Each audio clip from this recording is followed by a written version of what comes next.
secreción. Y decíamos de cada una de las glándulas el porcentaje de secreción que había, ¿no? Glándulas salivales, mencionábamos de la bilis, del páncreas. Vamos a profundizar cada una de esas secreciones. Mencionamos primero secreción salival.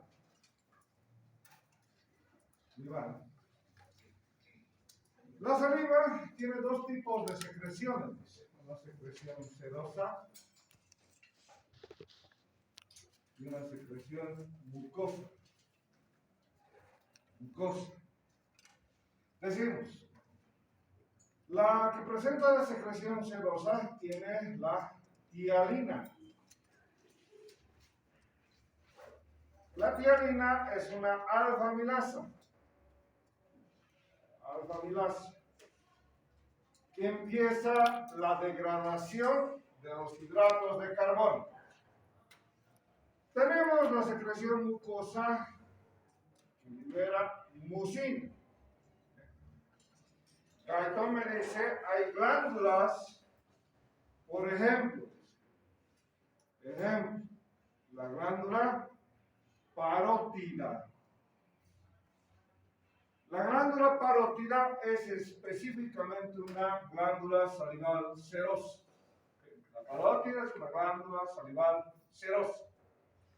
Bien, tenemos las de mucina, ejemplo, de la misma manera, las glándulas salivales bucales. En la parte interna del carrillo bucal existen glándulas que se denominan glándulas bucales. Y me dicen que glándulas tienen ambos tipos de secreción, serosa y mucosa. Ejemplo, la glándula submandibular,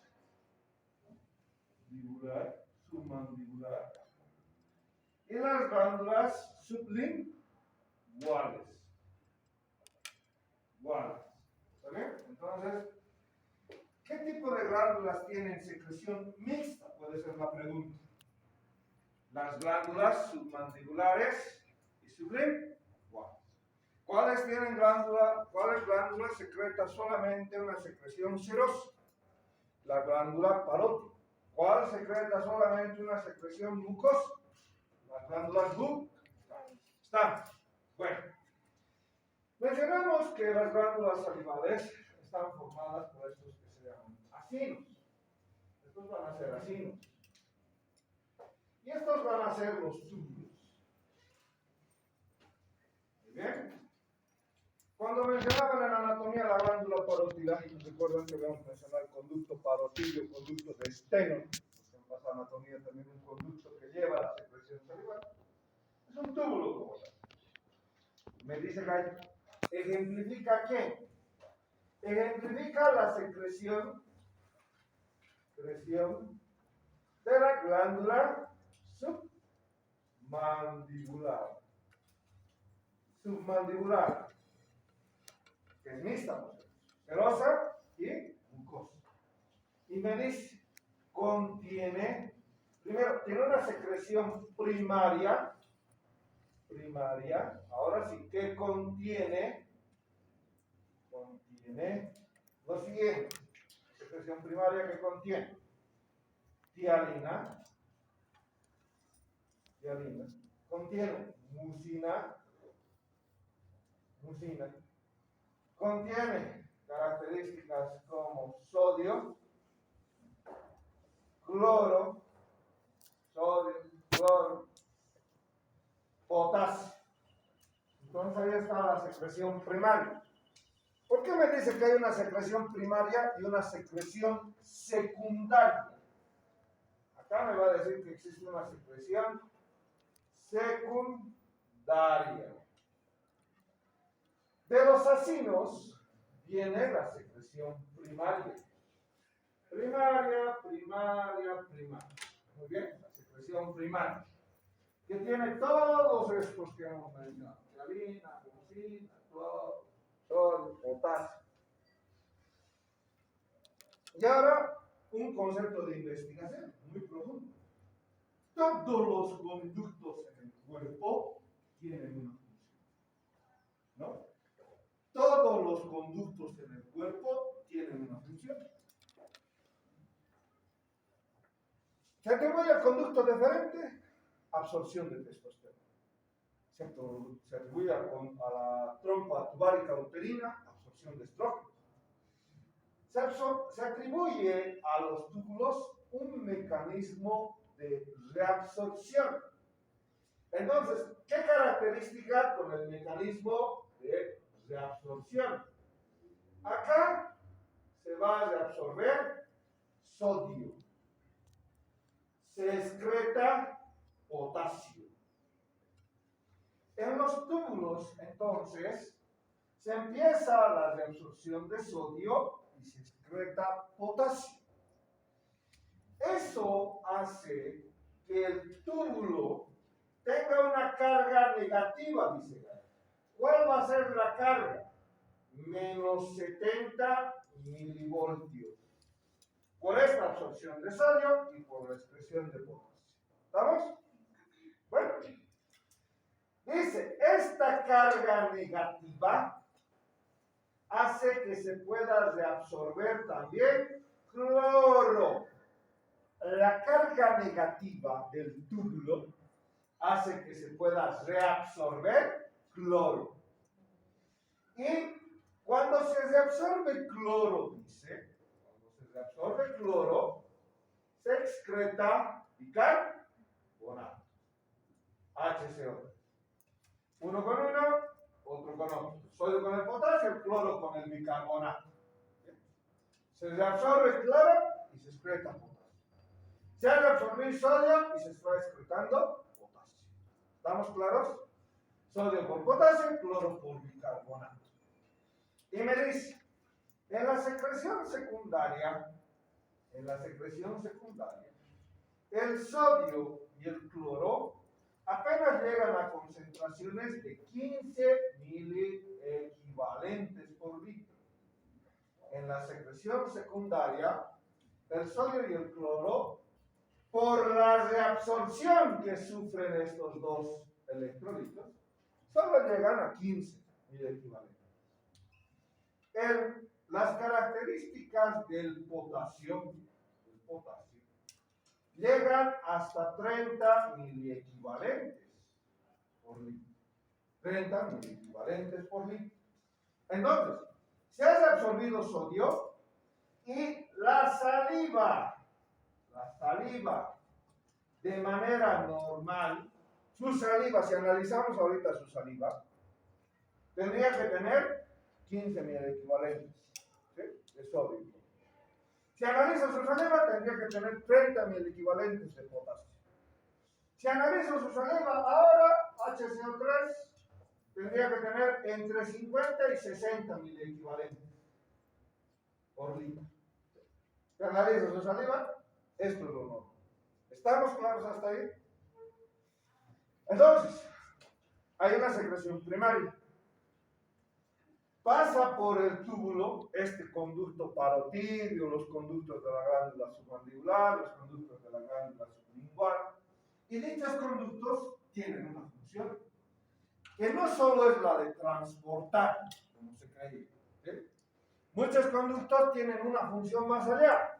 Ejemplo, estos túbulos de las glándulas salivales están reabsorbiendo sodio y cloro, y están concentrándome en la saliva poca cantidad. Dice, en una secreción copiosa, ¿saben qué es copiosa? Abundante. Copiosa, abundante, es lo mismo que decir abundante. ¿Cómo creen, dice Guyton, que va a estar las concentraciones de sodio y cloro y las concentraciones de potasio? Si la secreción va a ser abundante. ¿Alguna vez han secretado bastante saliva? ¿No? ¿Nunca? ¿Alguna vez han metido un dulce? ¿En los dulces? ¿Algo picante? ¿Locoto, la agüita, como buen cochabambino? No, dice. sí no come la cuita. No come el frutito. Pero un dulce sí. Se ponen a la boca el dulce y ¿qué pasa? Secreta mucha saliva. ¿Creen que esa secreción le da tiempo al túbulo para trabajar? No le da tiempo al túbulo para trabajar. Entonces, por eso dice, en una secreción copiosa, el sodio puede llegar hasta, miren, 70 miliequivalentes por litro. En una secreción copiosa, la saliva puede hacerse más salada, tener más sodio. ¿Estamos claros? ¿Por qué? Porque, repito, si se secreta más rápido, saliva más rápido, no le da tiempo al túbulo, dice, para trabajar. Por lo tanto, las concentraciones de algunos iones exceden el valor. ¿Sí? Ahí están las características, por ejemplo, de... ¿Cuáles son las funciones que tiene la saliva? Funciones.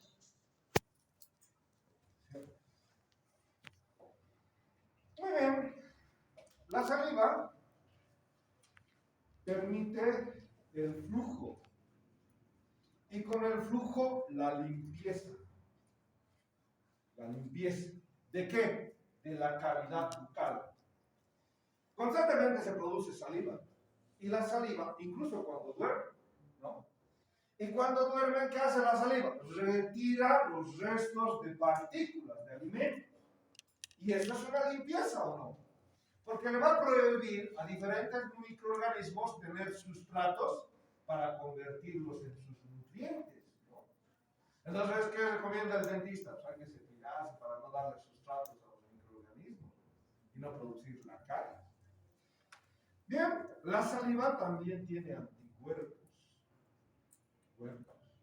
Ahí están las características de que otros mamíferos se laman sus heridas, ¿no? Es su propia limpieza. ¿Por qué? Porque tienen anticuerpos. Los gatitos, los perritos se curan así.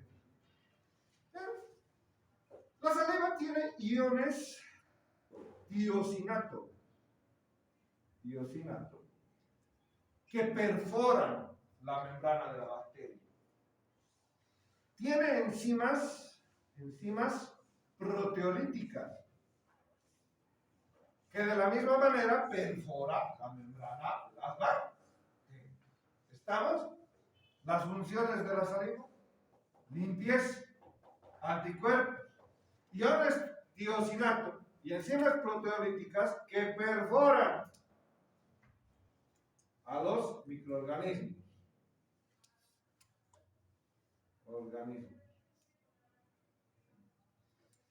¿Qué más para la saliva? Regulación nerviosa. Con la regulación nerviosa,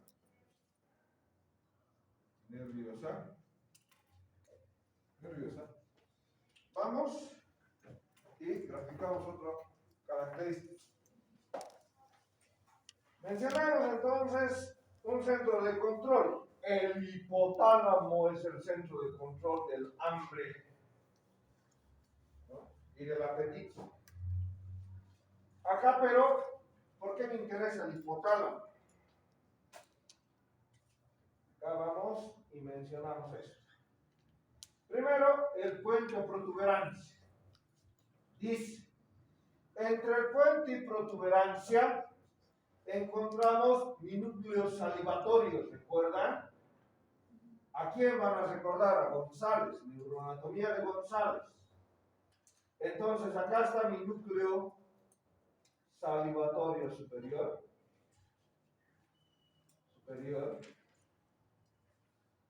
Y lo dice Beckman, entre el puente o protuberancia, mesencefálico, y la médula oblongada, y estos puentes, encontramos a mis núcleos salivatorio superior y a este que se lo llama núcleo salivatorio inferior. Muy bien. Decimos, el salivatorio superior agarra qué par craneal, agarra al facial. Agarra al al facial y el facial a través de una fibra que lo vuelve a graficar Guyton, y eso es interesante. Se llama la cuerda del tímpano. La cuerda del tímpano del facial. ¿Qué fibras nerviosas para pregunta de examen de fisiología? ¿Qué pares craneales llevan información parasimpática? Vago, sí. Glosofaringe. Oculomotor. Facial, ¿no? Entonces el facial, con la cuerda del tímpano, va a usar al nervio lingual del trigémino, pero sigue siendo la cuerda del tímpano del facial. Llega hasta este ganglio. ¿Cómo se llama este ganglio parasimpático en la cabeza? Ganglio submandibular. Hasta acá, ¿qué se llaman esta neurona? Presináptica o preganglio. No sé, luego sale la neurona postsináptica o postganglionar y va a dirigirse a las dos, a la glándula submandibular y a la glándula sublingual. ¿Estamos? Y así se produce la secreción o la estimulación de la saliva. Eso que me dice Guyton Pablo. Pero ¿a través de qué? De que el hipotálamo lo entienda como el centro del apetito del hambre. Y hambre.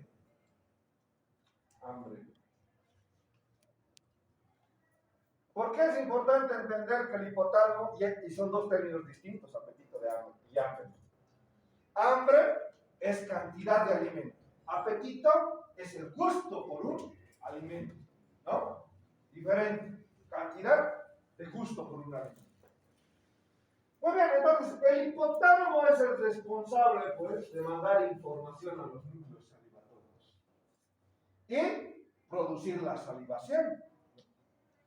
Acá tengo otro, el salivatorio inferior. El salivatorio inferior utiliza a este otro par craneal. Va a ser el glosofaringio. Y el glosofaringio lleva hasta este ganglio. Se llama ganglio óptico. ¿A través de qué? De las fibras del nervio aurículo temporal del trigémino, para recordar. Y del ganglio óptico salen las fibras o neuronas postganglionales. ¿A qué ganglio? A la más grande, la parótida. Y se produce la secreción. ¿Estamos? ¿Qué fibras están estimulando? ¿Qué fibras son estas? Son fibras parasimpáticas, por si acaso. Las que están estimulando la secreción. Por eso estamos recordando qué pares craneales llevan fibras parasimpáticas. ¿Estamos claros entonces? Tenemos características de composición, tenemos las funciones, la regulación nerviosa. Bueno, vayamos a describir otra. Ya hemos mencionado la salival, que ayer describíamos. Vayamos a mencionar la esofágica. Pero brevemente la esofágica, porque ayer acaso hemos mencionado la esofágica en cantidades, ¿no, verdad? No, porque la esofágica, más que tener una secreción abundante, la secreción mucosa, dice Guyton, la secreción mucosa que produce el esófago, sirve solamente para el deslizamiento y el transporte del alimento.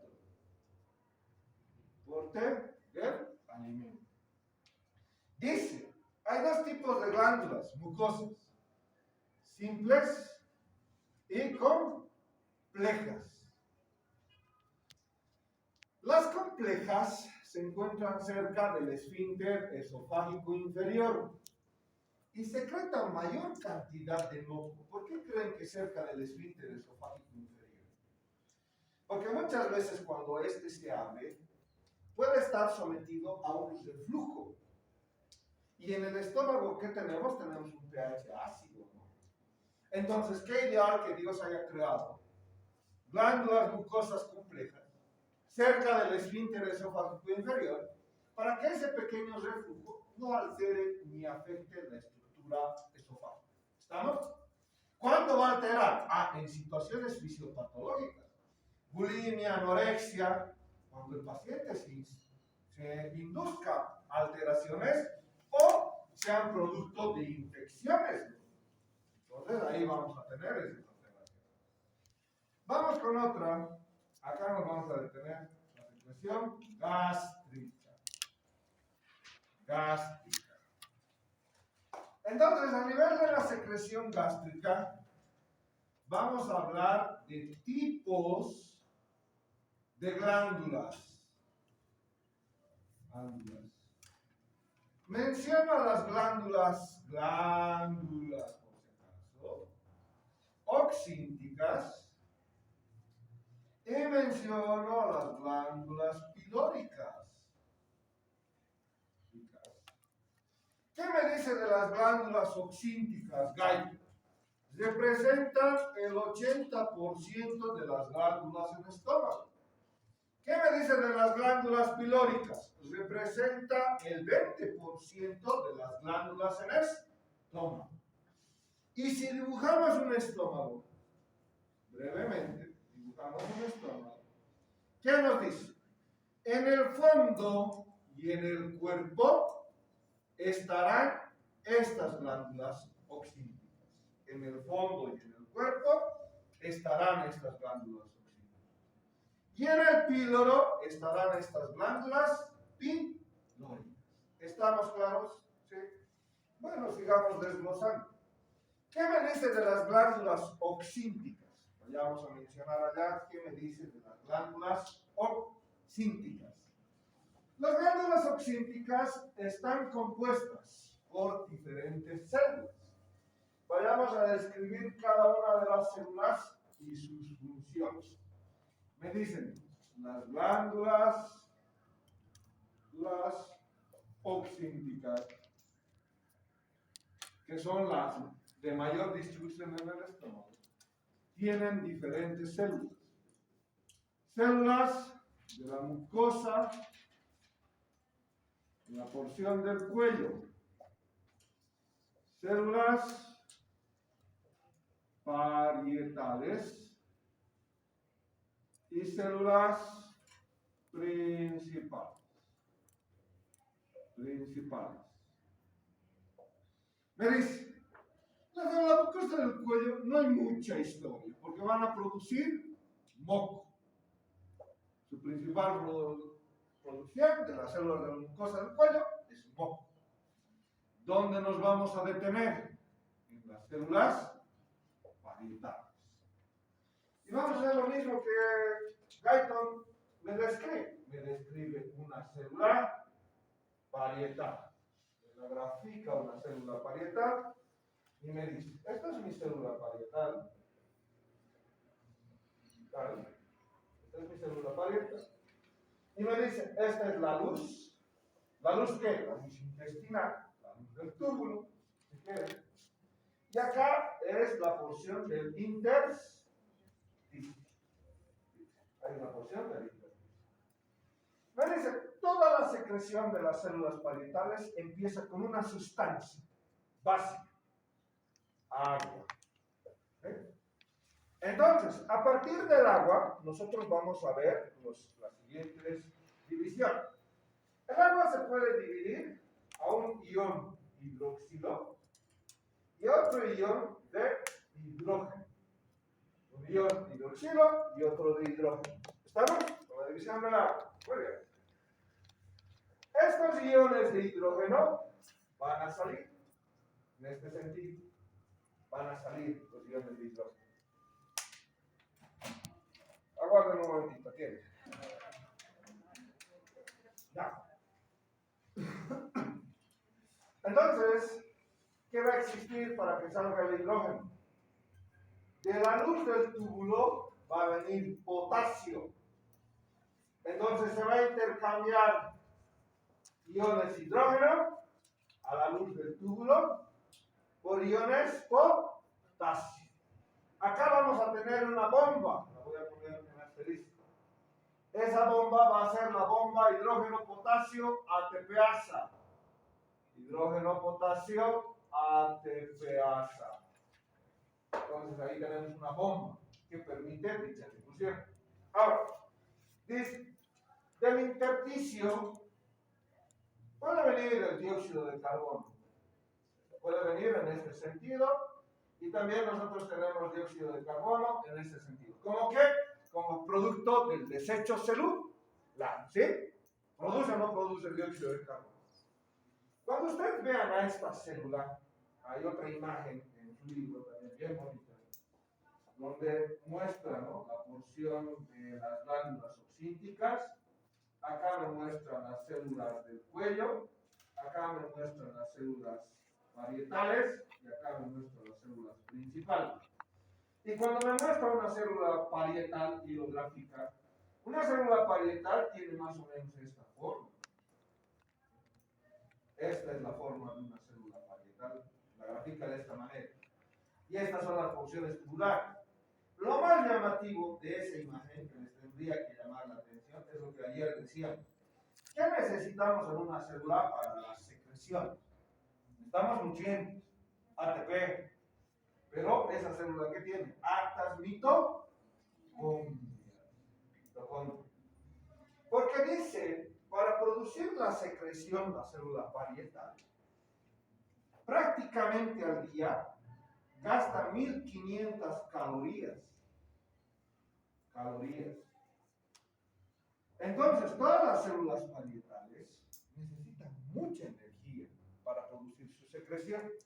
¿Qué secreción? Entonces, estábamos mencionando que utilizan oxígeno, producen metabolismo ATP, y tenemos este ion hidróxido más dióxido de carbono, una reacción catalizada por mi anhidrasa carbónica. Grasa carbónica me va a dar origen a iones bicarbonato. Entonces acá la característica de la anhidrasa carbónica, al mezclarse con la porción del CO2, me va a dar iones de bicarbonato. ¿Qué es lo resaltante de los iones bicarbonato? Hace rato veíamos en los túbulos. Hacen algo interesante el bicarbonato. El bicarbonato viene en este sentido, o 3. ¿Y qué va a arrastrar en este sentido? Cloro. El bicarbonato se va, repito, en este sentido. ¿Y qué viene en este sentido? Cloro. ¿Desde dónde? Desde el intersticio, ¿no?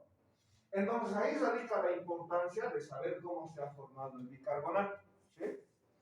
Bueno, ya tenemos cloro.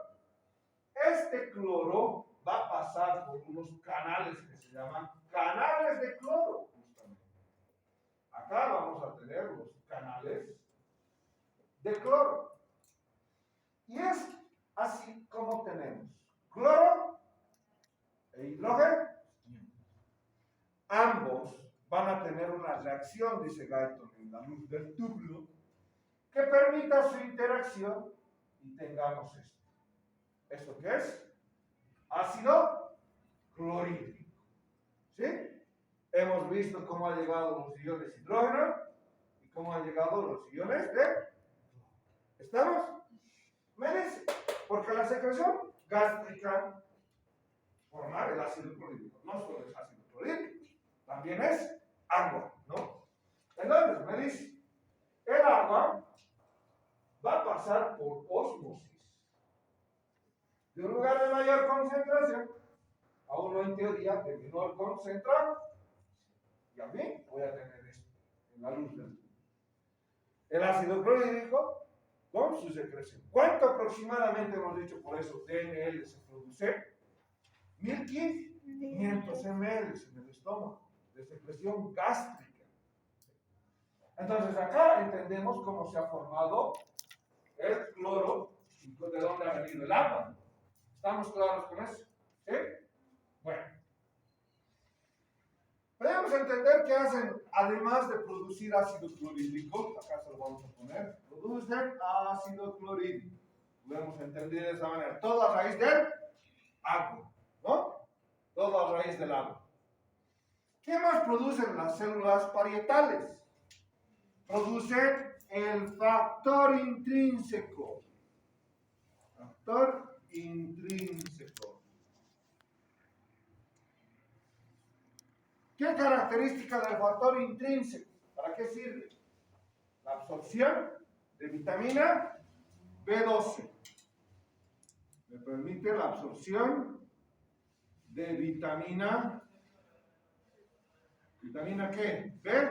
B12. ¿Pero en qué parte del intestino? Pregunta de examen, aquí viene la China. Ileo.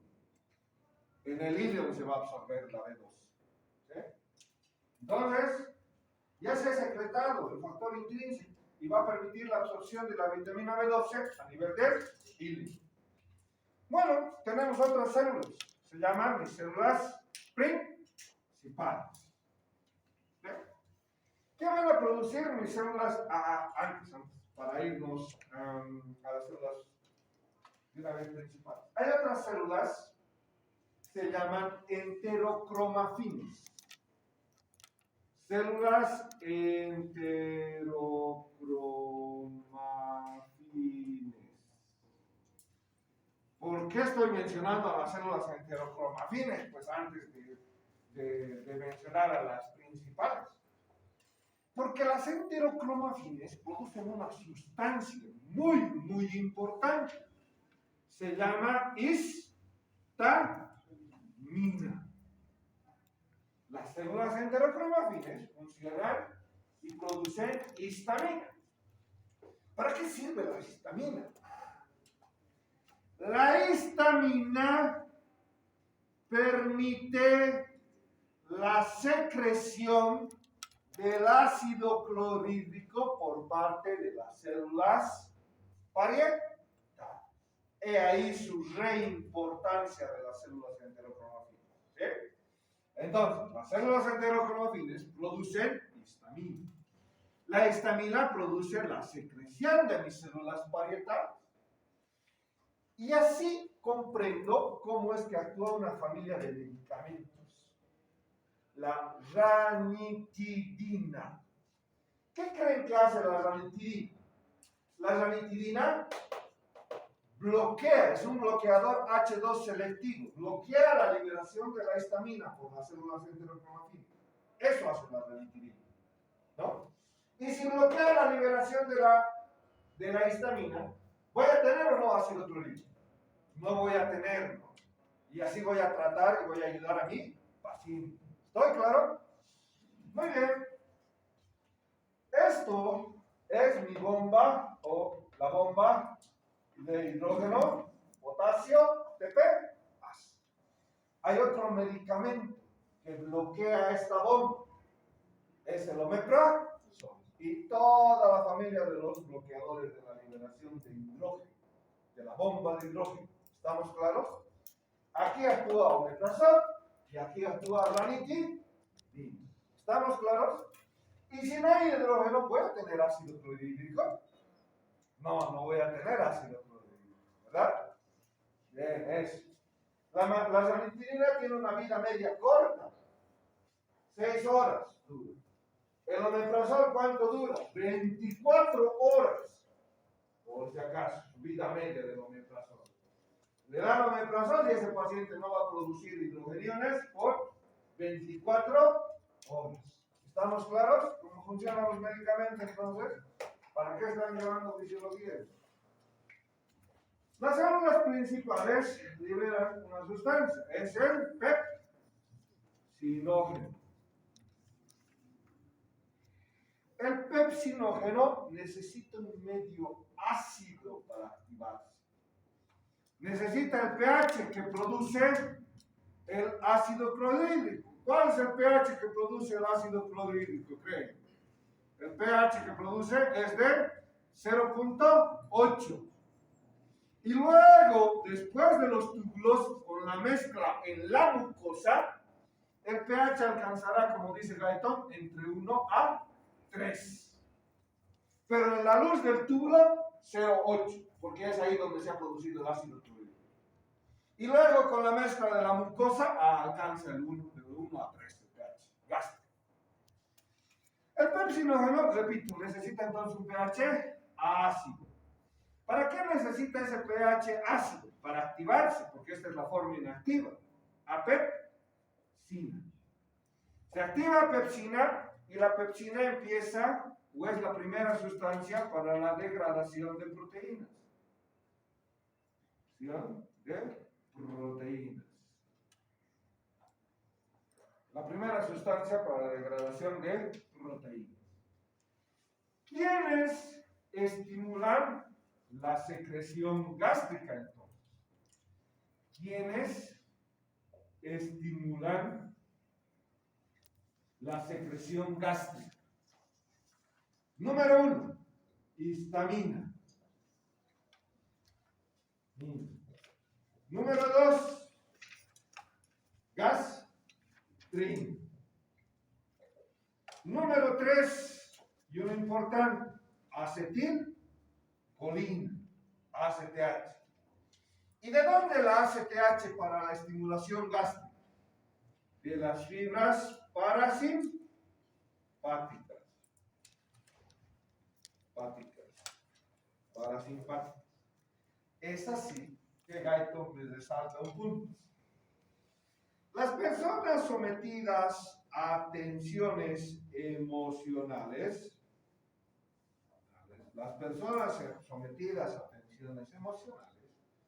liberan mayor cantidad de ácido clorhídrico. ¿Estamos claros? Las personas sometidas a tensiones emocionales liberan más ácido clorhídrico. ¿Y con eso qué tenemos? La persona le da irritación gástrica. ¿Y cómo se llama la inflamación de la mucosa gástrica?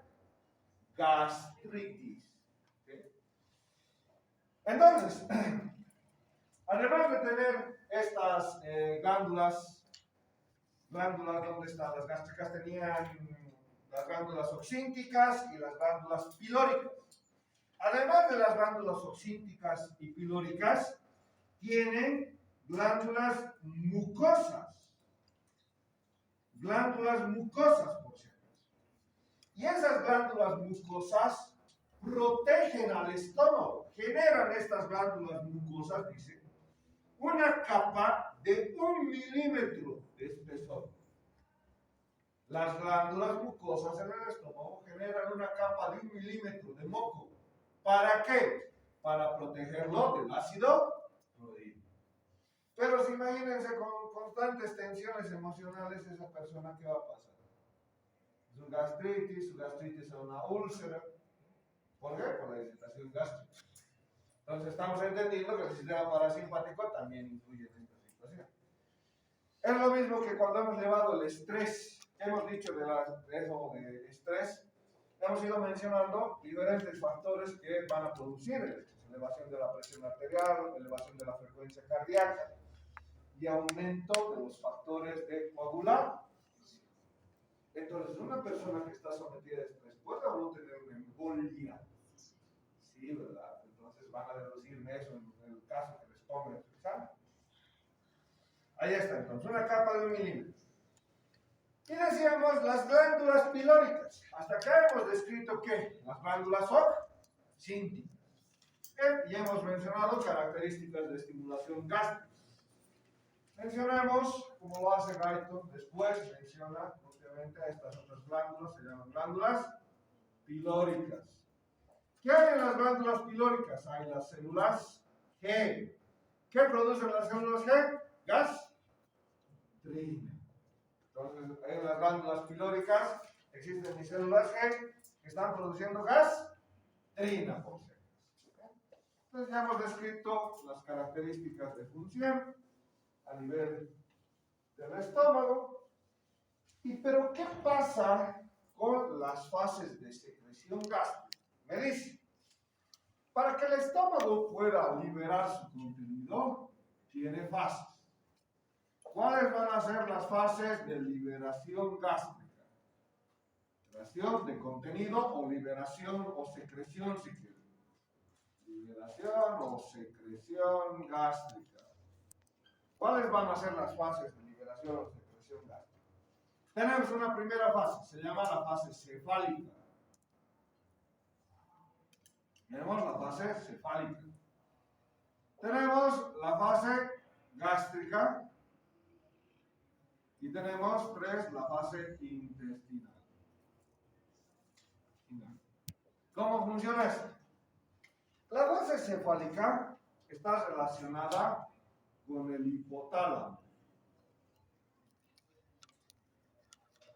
¿Por qué con el hipotálamo? Porque hace rato decíamos es el centro del hambre o del apetito, ¿no? Entonces, a partir de la fase cefálica, nosotros decimos, ¿cuánta cantidad de secreción gástrica permite mi fase cefálica? Un 30%. Sigo sin entender la fase cefálica. ¿A qué se está refiriendo? Cuando ustedes ven una comida, piensan en una comida, huelen o olfatean una comida, o cuando sienten al tacto también una comida, ¿qué va a pasar en el estómago? Se va a liberar, obviamente, secreción gástrica. Lo mismo que la saliva. ¿Sí? Lo mismo que ayer les hacía imaginar el churrasco, una tortita, imagínense ese polito que se come, ¿no? Ese bolo, las comidas de Brasil, imagínense. Las de Minas Gerais me han dicho que son ricas. No sé. Entonces, ahí está. Todos los alimentos que llegan y están en la percepción mental van a producir secreción de la parte gástrica en un 30%. Por eso se llama cefálica. Gástrica. El reflejo vagal que ayer mencionaba. ¿Qué es el reflejo vagal? Vago-vagal hemos dicho. Información aferente por el vago, información eferente por el vago, ¿no? Y es el mismo estómago que ha recibido estímulo. Ya ha llegado el alimento, ya ha mandado la información aferente. Oye, tengo alimento en el estómago. La respuesta eferente tienes que secretar, como es secreción gástrica. Entonces, ¿cuánto representa esto? El 60% de la secreción gástrica es a partir de la misma fase gástrica. ¿Sí? Tengo fase intestinal. ¿En qué parte? En el duodeno. Recuerden que la gastrina no solo se produce en el estómago, también se produce en el duodeno, ¿no? Entonces, el duodeno dice produce gastrina. Y como produce gastrina, ¿qué hemos dicho que estimula la liberación gástrica? Gastrina. Acetilcolina, ¿no? Entonces, ahí está, gastrina. Y esas son las fases propiamente para la liberación o secreción gástrica. Bueno, ya hemos entonces mencionado la parte gástrica. Acá está la secreción gástrica. Vayamos con otra secreción. Vayamos a mencionar la secreción primero pancreática. Creática. ¿Qué me dice de la secreción pancreática? Me dice se va a producir el jugo pancreático. ¿Cuánto de jugo pancreático se produce día? Aproximadamente. Vamos a tomar los apuntes. Hasta que han buscado. Entonces, tenemos jugo pancreático. ¿Qué compone el jugo pancreático? Lo primero a resaltar son las enzimas. Y lo segundo a resaltar es la parte anatómica, como se produce, me dicen, ¿no? Gaita. Y se nos vuelve a dibujar un páncreas gaico, se nos esquematiza, para que entiendan cómo viene el jugo pancreático. Es más, se mete con la anatomía. Gaita, ¿no? Me grafica un páncreas, me grafica un duodeno, acá está la porción del duodeno, ahí está la porción del duodeno, y me dice que acá tengo el conducto pancreático principal, ¿no? Este es el conducto pancreático principal o de Wilson. Entonces, no se olviden que el páncreas cumple dos funciones, una endocrina y una exócrina. Estamos hablando de la exócrina. Entonces decimos, Los acinos pancreáticos van a producir el jugo pancreático. Los acinos pancreáticos son los responsables de producir el jugo pancreático. A veces, de manera inconstante, existe un conducto pancreático accesor. ¿Qué es el conducto pancreático principal? ¿Con quién se une? Se une con el colédoco, ¿recuerdan?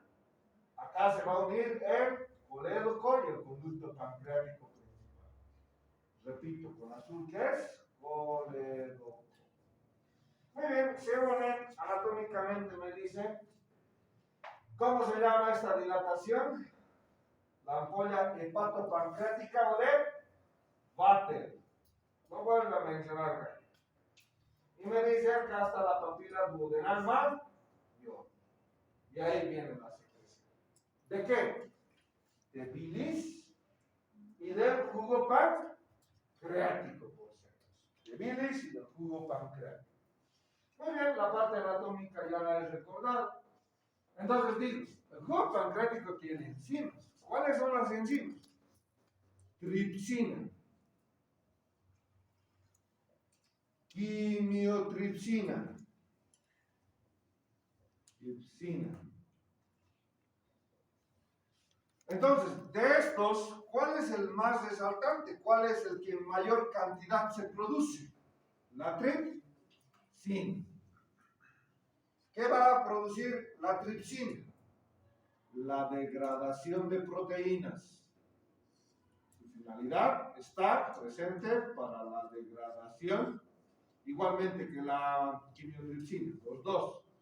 Degradación de proteínas.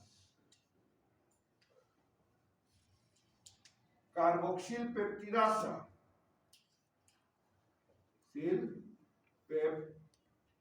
Peptidasa. ¿Cuál es la diferencia entonces entre la tripsina, quimiotripsina y la carboxilpeptidasa? Es que la carboxilpeptidasa degrada proteínas hasta aminoácidos. La carboxilpeptidasa degrada las diferentes proteínas hasta aminoácidos. La quimiotripsina y la tripsina no degradan. Hay que entender que cuando el páncreas libera la tripsina, esta es su forma, son sus formas activas. Todas estas son sus formas activas. Activas de la tripsina. ¿Por qué? Porque se secretan como tripsinógeno, quimiotripsinógeno,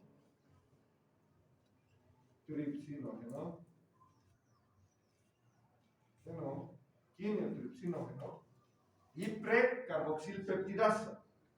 Precarboxilpeptidasa. Estas son sus formas inactivas, por ejemplo. Estas son sus formas inactivas de todas estas enzimas. Se secreta como tripsinógeno y su forma activa es tripsina. Se secreta como quimiotripsinógeno y su forma activa es la quimiotripsina. Se secreta como precarboxilpeptidasa y su forma activa es la carboxilpeptidasa. ¿Qué hace que se active el tripsinógeno? Las enterosinasas.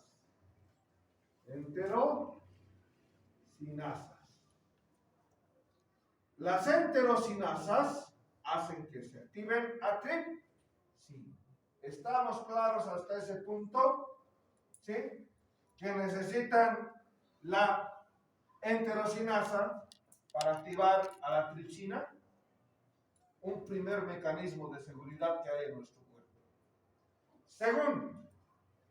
Segundo, primer mecanismo de seguridad es que el tripsinógeno se secreta inactivo y necesita las enterosinasas del aparato de la porción intestinal para activarse. Esto está en el intestino, por eso se llamará enterocinasa. El segundo factor de seguridad es el factor inhibidor de tripsina. Factor inhibidor de tripsina.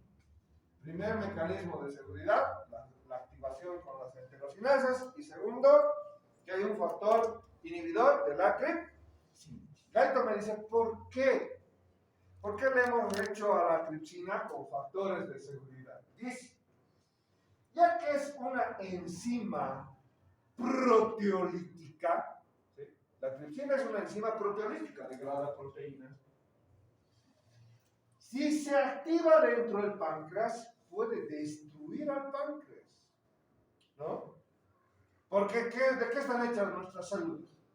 De proteínas y lípidos, ¿o no? No es la base de su... Entonces, dice, si la característica de la tripsina como tal, se activa dentro del páncreas, produce pancreatitis. Entonces, en algunas situaciones puede darse dicha situación. Nosotros en anatomía describíamos acá el colero que viene con una bilis y a veces se pueden formar cálculos biliares. Y una de las causas de pancreatitis se llama pancreatitis obstructiva. Se obstruye el drenaje, ¿qué va a pasar con el jugo pancreático?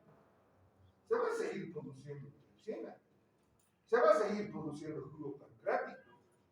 Y dice, lo peligroso, pese a que tenemos esos dos factores de seguridad, es que a medida que se acumule, pasen las horas y pase el tiempo, el tripsinógeno o la tripsinógeno, así como tal,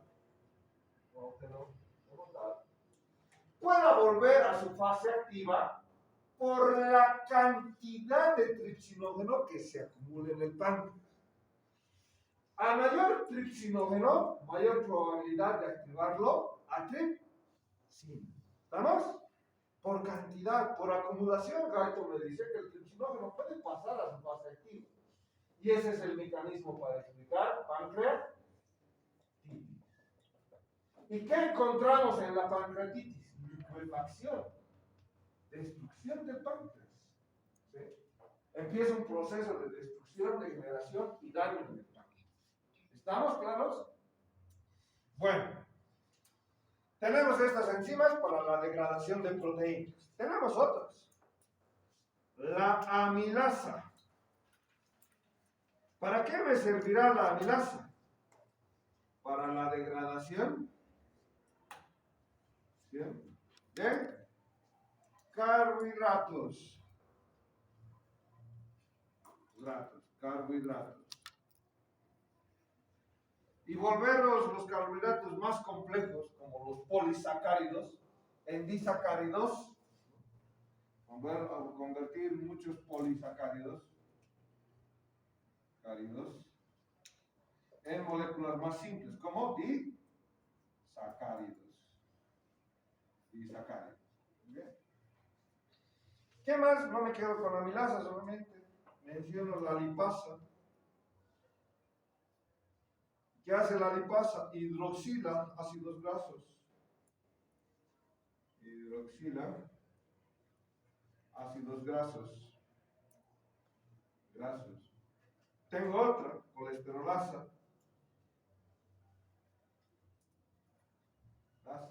Hidroxila, moléculas de colesterol.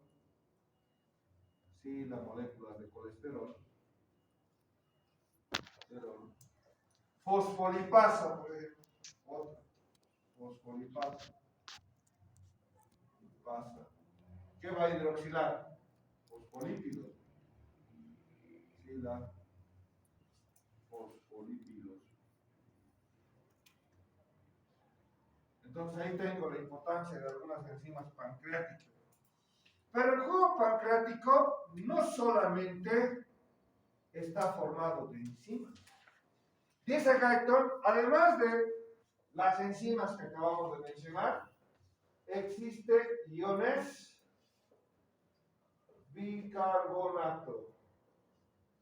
¿Por qué el jugo pancreático tiene iones bicarbonato?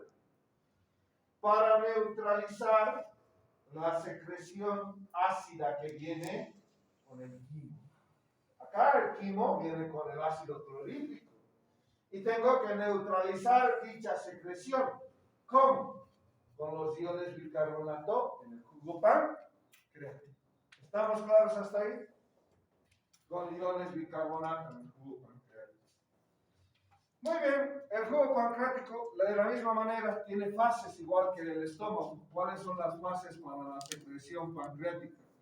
Tengo fase cefálica, que responde con la misma fase gástrica, y tengo la fase intestinal, fase gástrica e intestinal. Hay una sustancia a nivel de la mucosa intestinal que decíamos que estimula la secreción del jugo pancreático. ¿Cuál es? La secretina.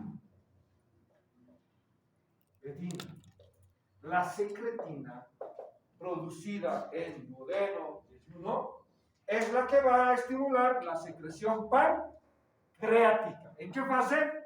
En su fase intestinal. Y lo mismo acá. El vago, con las fibras parasimpáticas, también influye en la secreción cefálica del jugo pancreático. Entonces el vago estimula la secreción del páncreas en su fase cefálica y en la parte intestinal la secretina, que estimula la producción del jugo pancreático. Muy bien, ahí está páncreas. Vayamos a mencionar otro. Entonces mencionamos al hígado. ¿Por qué mencionábamos al hígado? Por la bilis.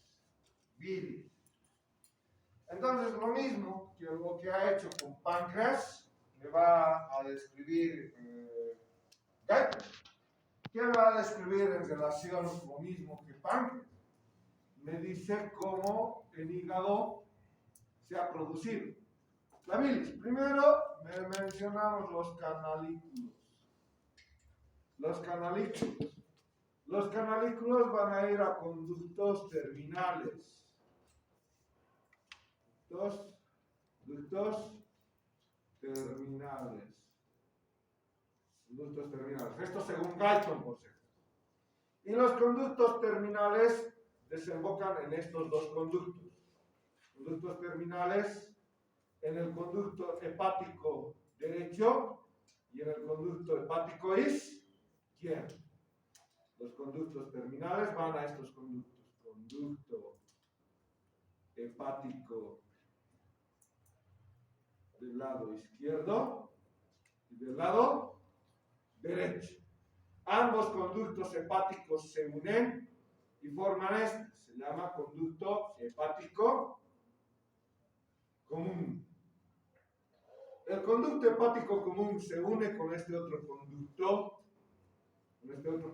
que se llama conducto cístico. Este es mi conducto cístico. Y el conducto cístico y el hepático común, cuando se unen, forman este conducto, que se llama colédoco. Este es el colédoco. Y Guyton me vuelve a hacer recuerdo de esta parte anatómica, ¿no? Conducto cístico y el conducto colédoco. Bien, entonces me dice, se produce una secreción a nivel de estos conductos. ¿Cómo? Por parte de los hepatocitos. Los hepatocitos son los que van a ir produciendo la bilis. ¿Y qué función tiene la bilis? Vayamos a ver qué funciones tiene la bilis. Funciones tiene la bilis.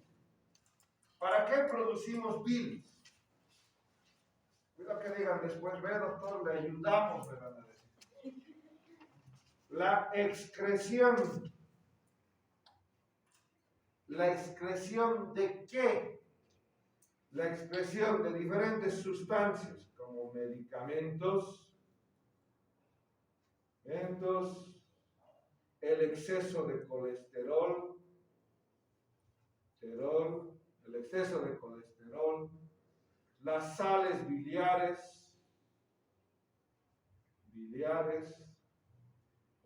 entonces ahí está, excretan a través de la bilis, sustancias de desecho. Luego, permite la emulsificación. ¿De quién? De las grasas. Para después, ¿qué? Realizar la absorción. ¿Cómo entiendo la emulsificación de las grasas? Para esto, en fisiología, ojalá lleven en la parte práctica un experimento. Agarran un vasito de agua y le colocan aceite. ¿Dónde va a estar el aceite? ¿Arriba o abajo? ¿Se va a formar una película o no se va a formar una completa lámina de aceite? Si ustedes ponen un buen chorro de aceite, ¿sí? Todo el aceite va a estar encima del agua. El efecto emulsificante de la bilis se entiende con este experimento. Ustedes ponen lavavajillas, lavaplatos a ese vaso. Lo ponen y ¿qué va a hacer? Va a separar el aceite en gotas. Eso es el efecto emulsificante. Estamos formar micelas más pequeñas. ¿Para qué? Para poder absorber las grasas. Para eso se hace la emulsificación de grasas. El ejemplo del mecanismo detergente, eso estoy explicando, que también lo explica, ¿no? Entonces hacemos vaso de agua, aceite, gotas de lavavajilla y formamos partículas más pequeñas. ¿Para qué? Para realizar dicha absorción de grasas. ¿Estamos con el efecto de la bilis? La función de la bilis. Muy bien. Entonces nosotros sabemos que el coledoco se va a unir con un conducto, el pancreático principal.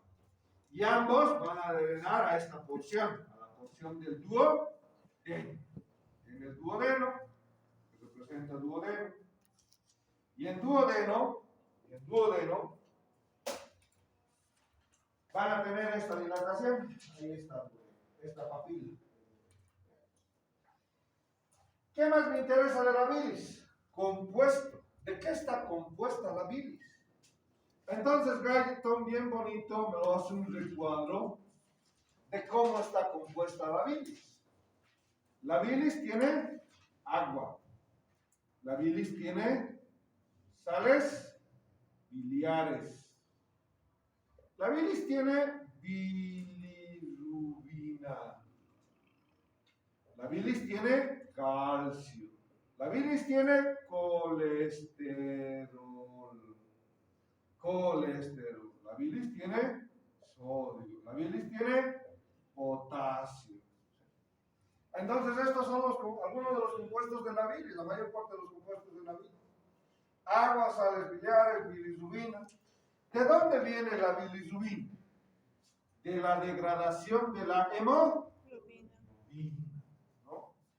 Entonces ahí están esos compuestos, que son compuestos de desecho. La bilirrubina es compuesto de desecho. Y Galton bien bonito me lo pone al lado. ¿Cuál es la concentración de bilis intrahepática y cuál es la extrahepática? Dice, los conductos que tienen una función. No es la misma concentración, repito, intrahepática que en las vías biliares. La bilis. ¿Por qué? Porque en estos conductos se reabsorben iones. Uno de ellos, el sodio. En estos conductos se producen más sustancias de desecho. Se elimina más colesterol, por ejemplo. Más colesterol. En los conductos van incrementando las sales biliares y la bilirrubina. Entonces vamos a tener más sales biliares y bilirrubina en las vías biliares. ¿Estamos claros hasta ahí? Vayamos a hablar de esto que es la vesícula biliar. Dice, aproximadamente la vesícula biliar almacena entre 30 a 60 ml de bilis. Es un órgano de almacenamiento. Dice, a lo largo de 12 horas, dice Guyton, a lo largo de 12 horas, por la vesícula biliar habrán pasado aproximadamente 450 ml de bilis. Repito, la premisa. A lo largo de las 12 horas del día, por la vesícula biliar han pasado 450 ml de bilis. ¿En quiénes? En funciones normales.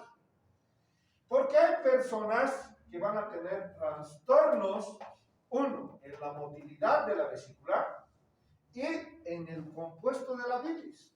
Todos estos son componentes de la bilis. Componentes de la bilis. Y me dice, y me explica, si alguno de estos elementos se aumenta, puede predisponer a la formación de cálculos. Y Guyton ya me habla de un mecanismo fisiopatológico. Me dice, cuando hay más cantidad de colesterol, hay la predisposición a que se formen los cálculos biliares. ¿Sí? Más concentración de colesterol, más riesgo de la producción de cálculos biliares. ¿Quiénes van a tener más colesterol? Dice Guyton, los pacientes que ingieren más grasas en su dieta. Está bien una pancita una vez al mes, dos veces cada 2 meses, pero no pues cada viernes, sábado, domingo, y de paso con grasa, ¿no? Por lo menos fuera carne magra. Una grasa, no es parrilla si no tiene grasa, dice. Entonces, mientras más cantidad de colesterol, luego nos explican por qué tienen cálculos biliares. ¿Estamos claros? Ahí está una de las explicaciones que Guyton me lo está dando. ¿Qué estimula el vaciamiento de la bilis? De la vesícula biliar y de las vías biliares. ¿Qué estimula la secreción hepática? ¿Qué estimula la secreción de bilis? De bilis. Estimula la CGK, la colecistocinina. También, por si acaso, estimula la secreción de bilis, la secretina, al igual que en el páncreas. Entonces, ¿quién estimula la secreción en hígado? CCK, secretina. Y nuestra característica, la ACTH, la acetilcolina, también estimula la secreción y liberación de bilis. ¿Estamos claros hasta ahí? ¿Sí? Muy bien, entonces hemos llegado a las características del hígado, hemos mencionado la parte de bilis. Ahora vamos a mencionar otra secreción. Luego de la secreción de hígado, mencionemos las glándulas de Brunner. Hasta acá, ¿cuánto ya tenemos? Saliva, ¿cuánto era? 1000. Gástrica, ¿cuánto era? 1500. Pancreática, ¿cuánto era? 1000. Hígado, normalmente 1000, el doctor ya es extraterrestre. 2000, 3000, 4500 ya tenemos, ¿no? Antes de las glándulas de Brunner, perdón, las glándulas, la porción intestinal, la secreción intestinal. Ya me estoy saltando los de Brunner. 1800. Y esto, si ustedes hacen el mnemotécnico que yo hago, esto es base para que ustedes vayan y desglose lo mismo. La secreción intestinal. ¿Cómo vamos a hablar de la secreción intestinal? De las glándulas del Liverpool, o las criptas del Liverpool. La secreción intestinal a partir de las criptas de Liverpool.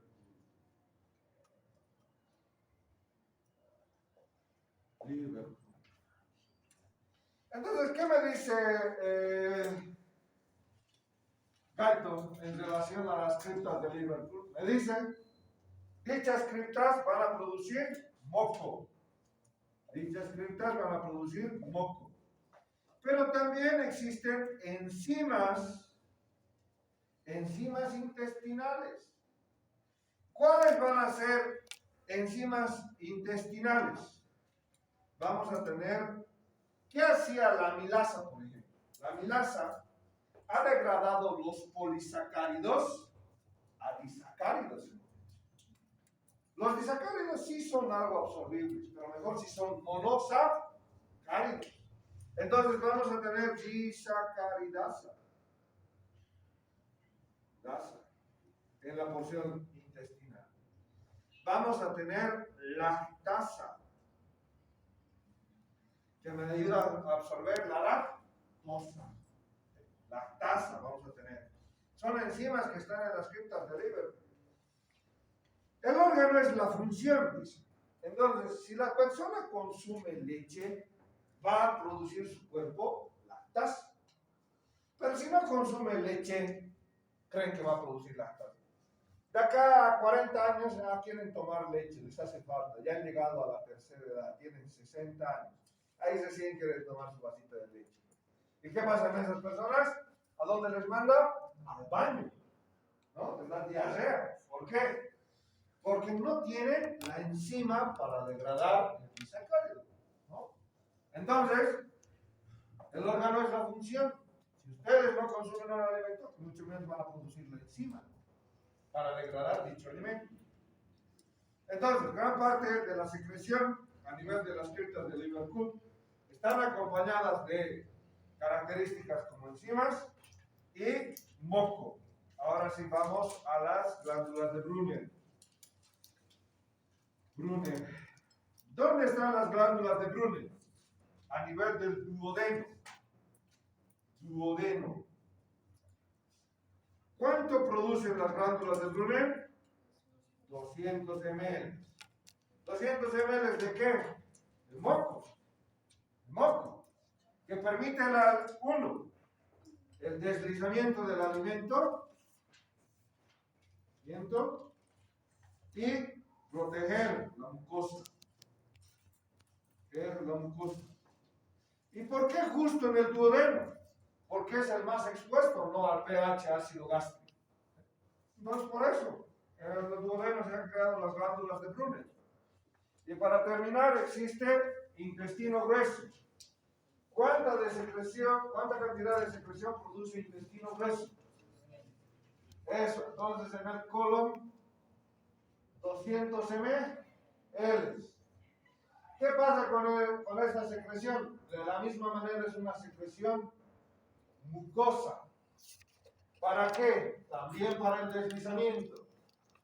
¿Deslizamiento de qué? De las heces. Pero no se olviden que el moco tiene una propiedad adherente, decíamos el día de ayer, ¿no? ¿Qué hace que se forme o se solidifique la materia fecal? El moco. Gracias a esta secreción mucosa y su propiedad adherente, dice, se forma la materia fecal.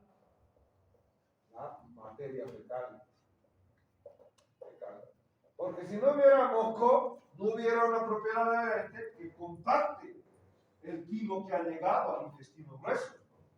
Entonces el moco, gracias a su propiedad adherente, permite que se compacte propiamente y se eliminen las heces fecales.